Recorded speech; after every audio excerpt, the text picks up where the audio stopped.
অযৌক্তিক সাক্ষ্য প্রমাণের উপর ভিত্তি করে জনাব এটিএর আজহারুল ইসলাম সাহেবকে মৃত্যুদণ্ড প্রদান করেছেন।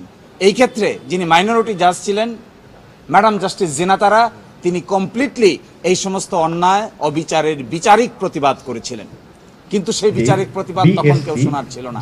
আমরা এটাও বলেছি জনাব এটিএর আজহারুল ইসলাম সাহেবকে আল্লাহ বাঁচিয়ে রেখেছেন।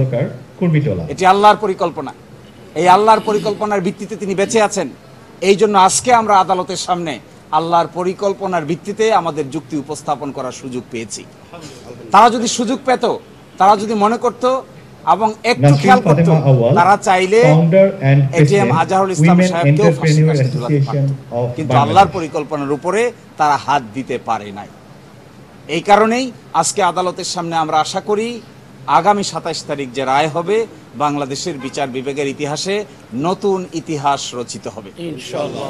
আমরা এটাও আশা করি আগামী 27 তারিখে যা রায় হবে এর মধ্য দিয়ে বিচার বিভাগীয় কলঙ্ক কিছুটা হলেও দূর হবে ইনশাআল্লাহ। আমরা এটাও আশা করি যে জুলুমতন্ত্র কায়েম করা হয়েছিল, এই রায়ের মাধ্যমে জুলুমতন্ত্রের কিছুটা হলেও অবসান হবে। এবং আমরা এটা এক্সপেক্ট করি সিন্ডিকেটেড ইনজাস্টিস যারা করেছেন, এই সিন্ডিকেটেড ইনজাস্টিসের সঙ্গে যারা জড়িত ছিলেন, সময়ের ব্যবধানে একদিন না একদিন তারাও বিচারের সম্মুখীন হবেন।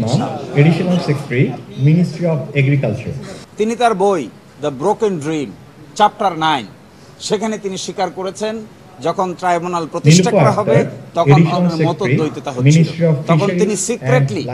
তখন তিনি সিক্রেটলি দি দেন প্রাইম মিনিস্টারের সঙ্গে দেখা করেন, তাকে বোঝান এবং রাজি করেন। একজন আপিল বিভাগের জজ কি করে প্রধানমন্ত্রীর সাথে সিক্রেট মিটিং করে মানুষকে ফাঁসি দেওয়ার পরিকল্পনা করতে পারে, তিনি তার বইয়ে নিজেই তা স্বীকার করেছেন।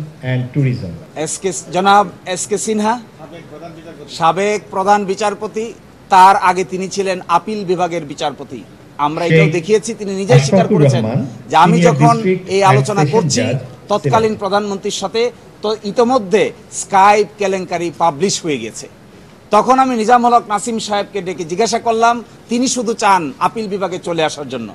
আমি বলি একটা রায় দিয়ে আসো, তাড়াতাড়ি শেষ করো, কিন্তু যখনই তার দেখা হয় তখনই তিনি আমাদেরকে বলেন যেন প্রধান বিচারপতি স্ট্যাটাসে তাকে উপরে তুলে নিয়ে আসা হয়।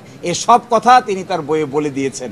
এই জন্য আমি আজকে দেখিয়েছি যে ষড়যন্ত্র করতে পারেন, অনেক কিছু করতে পারেন, কিন্তু শেষ পর্যন্ত তা সবই প্রকাশিত হয়।